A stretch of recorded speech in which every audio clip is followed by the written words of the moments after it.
colarinho branco com manchas de sangue.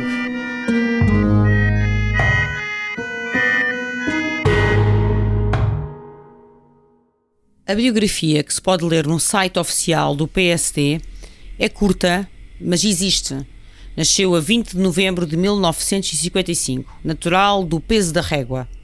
Presidente do Grupo Parlamentar do PSD, de 28 de novembro de 1992 a 7 de janeiro de 1995.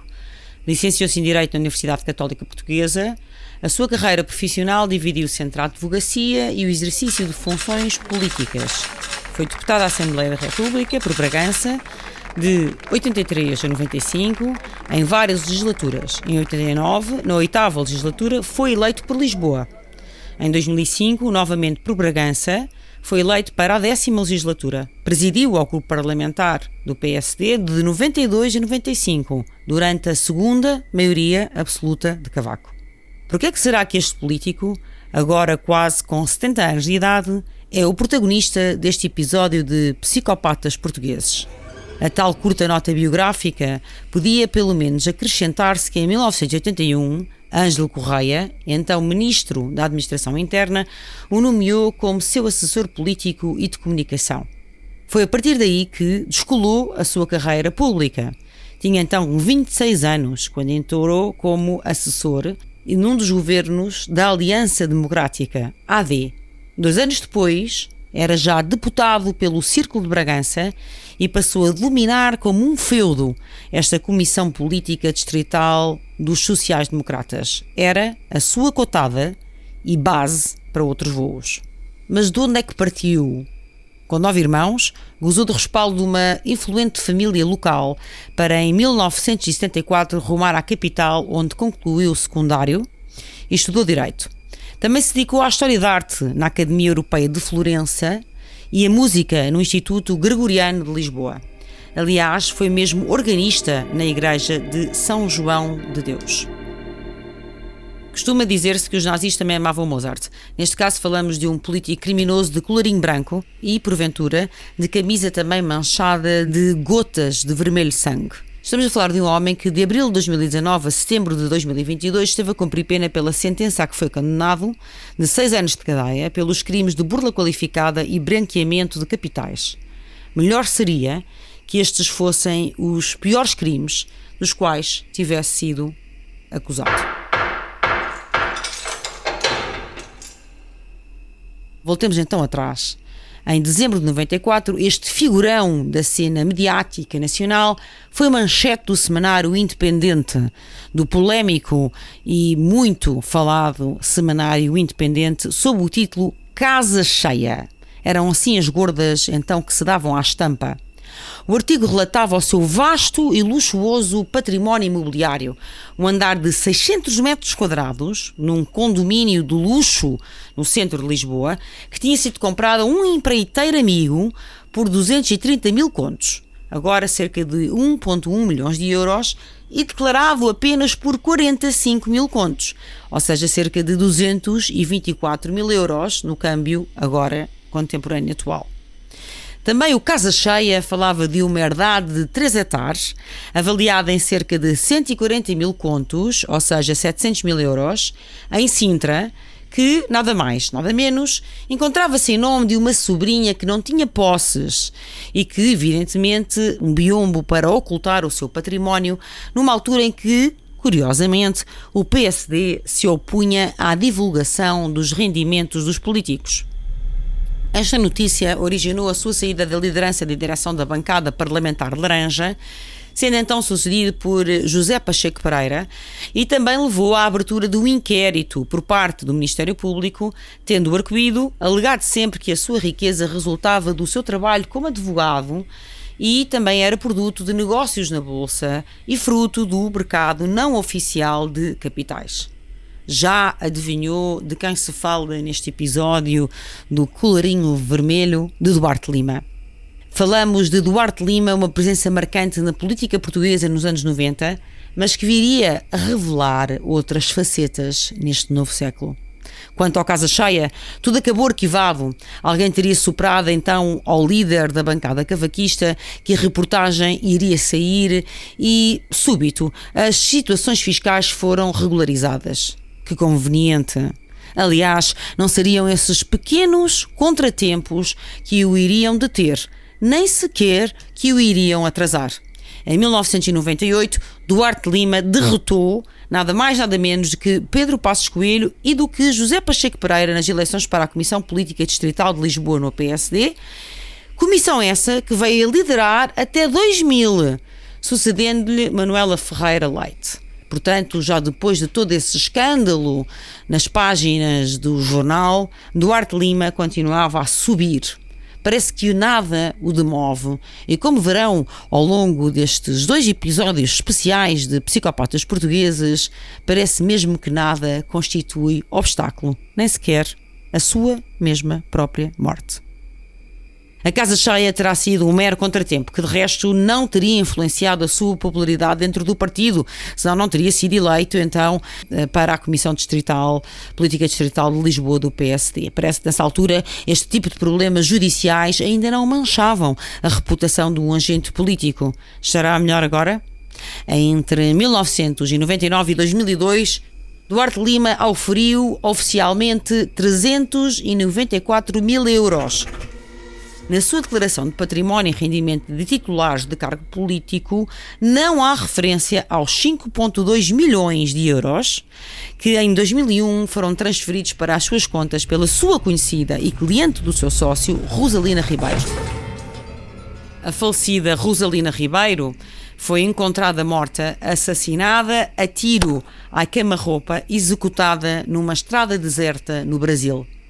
Quem a matou? Quem tirou assim a vida, de uma forma tão crua, abandonando depois o seu cadáver na lama e na chuva? E por que era Rosalina tão rica? Bom, além de todo este dinheiro, Duarte Lima recebe do Estado uma subvenção vitalícia de 2.289,10 euros por mês desde 2010. 2.289 euros por mês. Quando começou a cumprir pena, em 2019, o Partido Social Democrata avançou com um processo de expulsão de Duarte Lima, conforme prevêem os estatutos para militantes condenados em casos de corrupção. Terá sido esse processo concluído? Bom, e os bens permanecem na sua posse? Ou foram-lhe cassados pela justiça ou foram arrestados? Veremos. Para já, quem é então este homem, além do seu percurso político, e o que é que aconteceu exatamente à rica Rosalina?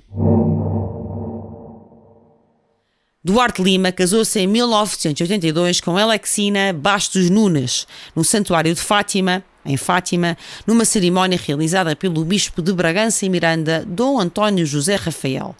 Tiveram um único filho, Duarte Lima, que é o Pedro Miguel. Divorciaram-se em 1995. Pouco depois, em 98, Duarte Lima viria a ficar gravemente doente com leucemia. Lutou contra essa doença oncológica e em 1999, depois de ser dado como sobrevivente, foi um dos fundadores da APCL, a Associação Portuguesa contra a Leucemia, do cujo Conselho de Administração foi vogal até ser acusado pelo homicídio de Rosalina Ribeiro. Sim, Duarte Lima foi, é e está acusado pelo homicídio de Rosalina Ribeiro. Portanto, ao contrário do clichê, parece que Duarte Lima não viu a luz após ser confrontado com uma doença mortal. Não se tornou num homem mais autêntico, não adveio humanista ou solidário. Talvez tenha apenas arranjado mais um disfarce, a perfeita camuflagem, ou seja, fundador da Associação Portuguesa contra a Leucemia. Ou talvez a sensação de impunidade e imunidade a tudo e a todos, que já vinha levedando desde o Casa Cheia, engrossasse agora o caudal a ponto de lhe toldar o mínimo de consciência. Escapar ao Ministério Público, safar-se de um cancro, prosseguir famoso, rico e poderoso, tudo isso poderia provocar-lhe a sensação de estar acima do comum mortal, pairar depois da lei dos homens e da lei dos deuses. Logo de seguida, Domingues Duarte Lima voltaria a casar e entre 2002 e 2005 assumiria o lugar de vogal na, nada mais, nada menos do que, rufem os tambores, Comissão de Ética do Instituto Português de Oncologia de Lisboa. Agora sim, uma verdadeira máscara. Acontece que este segundo casamento com Paula Gonçalves também não terá sido fácil, até porque supostamente Duarte Lima envolveu-se com a sua secretária, aqui sim, mora clichê, Marlete Oliveira, uma brasileira. Isto corresponderia ao princípio do século XXI, numa altura em que os portugueses, depois da vaga dos anos 40 e 50, viriam a redescobrir o Brasil e os seus múltiplos encantos. Em 2011, Paula Gonçalves pediu o divórcio.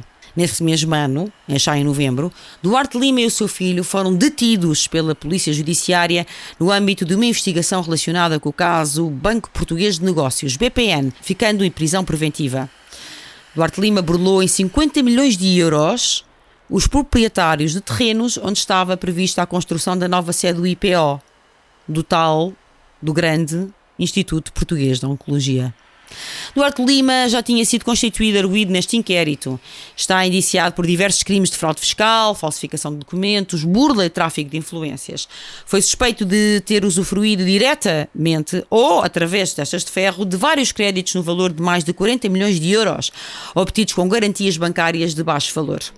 A 7 de fevereiro de 2012, o Tribunal da Relação de Lisboa confirmou então a prisão preventiva de Duarte Lima e o pagamento de uma caução de 500 mil euros para que o seu filho, Pedro, se mantivesse em liberdade até ao julgamento. Em 2012 continuou em preventiva, mas em sua casa com pulseira eletrónica, e em 2014 foi libertado dessa domiciliária e também libertado da pulseira eletrónica porque o juiz considerou que o perigo de fuga estava diminuído. É muito curioso voltar um pouco atrás e ver Duarte Lima comovido e compungido depois de ser dado como sobrevivente à leucemia, mostrando inclusivamente fotografias desse seu filho que terá visitado várias vezes enquanto estava a fazer os tratamentos para o cancro. Numa dessas fotografias diz que visitou o seu filho e que estava muito frágil, que sempre tentou esconder-lhe essas fragilidades e que sempre procurou dar-lhe o melhor. Pelos vistos, as heranças também chegaram em outras roupagens. Pelo meio, Domingos Duarte Lima ter-se-á tornado num grande lavadeiro, capaz de branquear e higienizar qualquer e toda a peça. Tornou-se especialista em lavagem de dinheiro. Um político muito poderoso no cavaquismo e sempre em grande proximidade com construtores civis.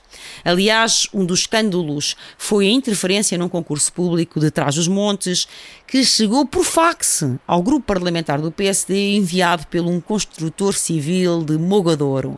Assim, à tripa forra, exatamente, sem qualquer pejo. Aliás, apesar de estar em exclusividade de funções no Parlamento, Duarte Lima mantinha uma intensa e profícua relação com muitas empresas, nomeadamente com aquela que viria a ser a construtora, alguns dizem a construtora do regime, Mota-Engil, a maior parte das vezes sem recibos e em situação fiscalmente irregular. O mesmo fez com a Associação Nacional de Farmácias, que pagou também milhares de contos a Lima. De outras empresas, como a Alter Limitada ou Portline S.A., Duarte Lima recebeu dinheiro a título de despesas confidenciais e saídas de caixa. Dinheiro a rotes. A especialidade em lavagem tinha mais técnicas, como depósitos em dinheiro, contas fantasma, contas na Suíça e noutros paraísos fiscais, testas de ferro na bolsa, a exploração de buracos legislativos e até o investimento em antiguidades e obras de arte, comportando-se sobretudo como colecionador, acumulador. Também aqui a lei era favorável a Duarte Lima. Aliás, pode-se ler: as dificuldades de controlo das atividades de transação deste tipo de objetos e consequência possível utilização como técnica de dissimulação de capitais foram reconhecidas no preâmbulo do Decreto-Lei de Branqueamento de Capitais, designadamente mencionando a não sujeição de tais atividades a regras específicas. e à inexistência de uma autoridade de supervisão, alertaram os investigadores do caso Duarte Lima. E era por isso mesmo, porque não havia regras específicas e porque não havia uma autoridade de supervisão, que, obviamente, Duarte Lima aproveitou o mais que pôde. Aliás, a criminalização do branqueamento e do tráfico de influências só ocorreriam depois de outubro de 95, quando o governo já era PS e liderado por Guterres.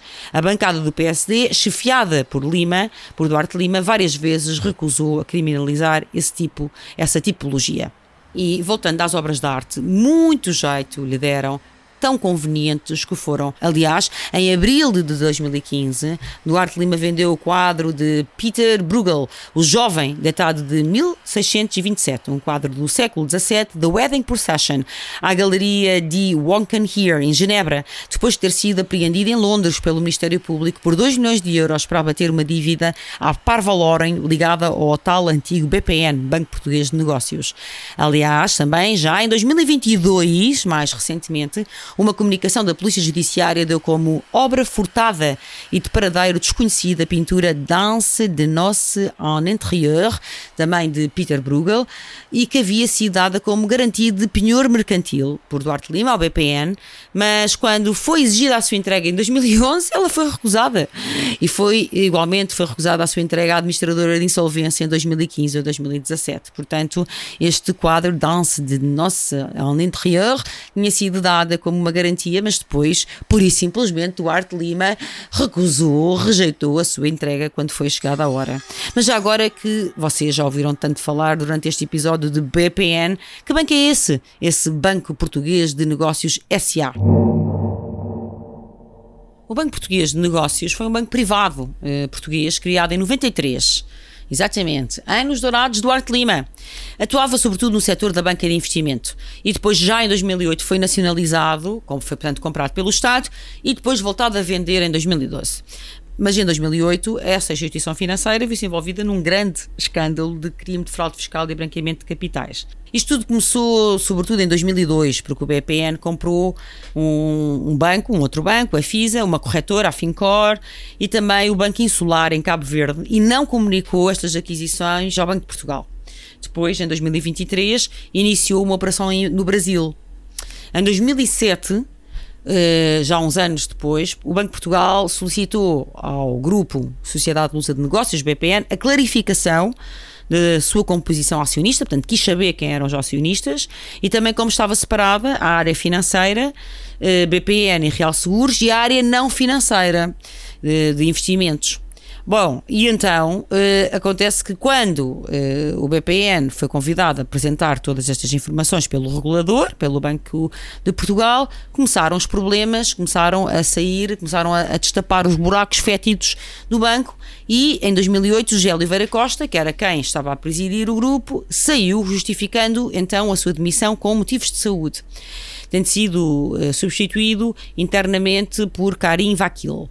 E este novo presidente do banco vai levantar muitas dúvidas quanto aos processos de gestão que tinham sido levados a cabo até então pelas anteriores entidades gestoras do grupo, e veio a pedir uma investigação. Foi igualmente também neste mês que o BPN se viu envolvido em investigações que estão no âmbito da Operação Furacão, que muitos de vocês já devem ter ouvido falar, um processo de crime que se iniciou em 2005 e que também investiga crimes de fraude fiscal, branqueamento de capitais, e onde estão envolvidas outras instituições financeiras.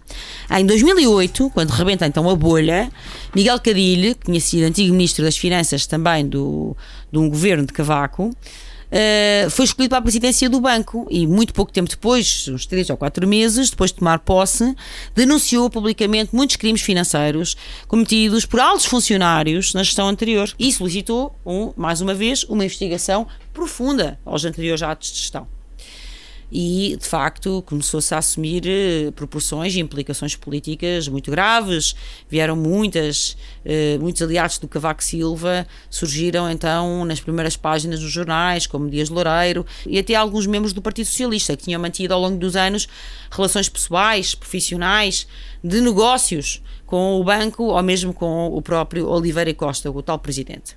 Ora bem, o banco começa a ficar com muitos problemas de liquidez, claro, há muitos clientes que se afastam depois de toda esta escandaleira. Nesta altura é Sócrates que está à frente do país, que está em São Bento, que vai então nacionalizar o banco. Foi uma nacionalização muito polémica, mas a verdade é que depois, já em 2011, com Passos Coelho já primeiro-ministro, o banco voltou a ser vendido por 40 milhões de euros, ou supostamente vendido ao banco BIC português, mas isso também foi muito polémico e suscitou muitas dúvidas. Ou seja, enfim, todo este processo do BPN, desde que a família Amorim deixou a liderança até praticamente ao governo de Passos Coelho, gerou muitos processos judiciais e com envolvimento de muitas figuras de relevo. Certo é que em 28 de novembro de 2014, Duarte Lima foi condenado a 10 anos de prisão, no caso Homeland, que está relacionado com um crédito obtido no tal BPN, de compras de terrenos em Oeiras. Foi condenado por 6 anos por prisão por burla qualificada, 7 anos por branqueamento de capitais, cumprir uma pena única de 10 anos em cúmulo jurídico. Acabou então por cumprir esta pena, primeiro em Caxias e depois na Carregueira.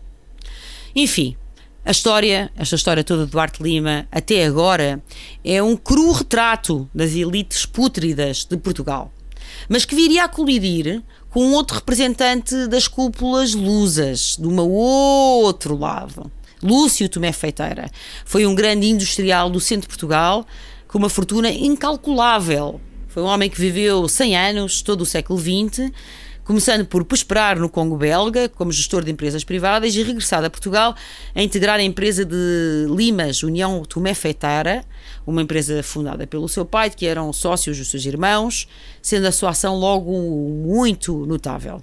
Tratava-se de uma fábrica de limas, não de Duarte Lima, mas de Limas, realmente uma das primeiras grandes organizações metalúrgicas nacionais, mas depressa Lúcio expandiria para outras atividades, inclusive para a indústria vidreira. Depois dos anos 40, sedimentou a sua atividade no Brasil e em vários países da América do Sul. Um homem, de facto, com uma ebulição empresarial notável. Na década de 1960, a sua fortuna chegou a ser considerada uma das 10 fortunas maiores do mundo.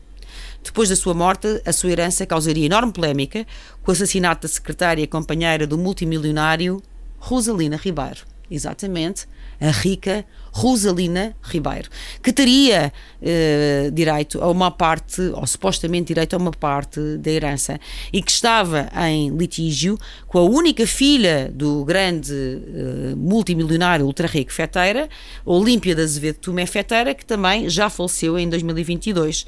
Esse litígio envolvia ainda também a Junta de Freguesia de Vieira de Leiria, que tinha sido incumbida em testamento de criar uma fundação.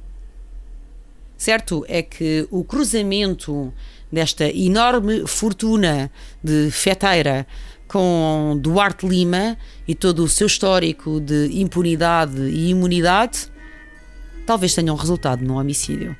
Fica desse lado para ouvir a segunda parte deste episódio de Psicopatas Portugueses.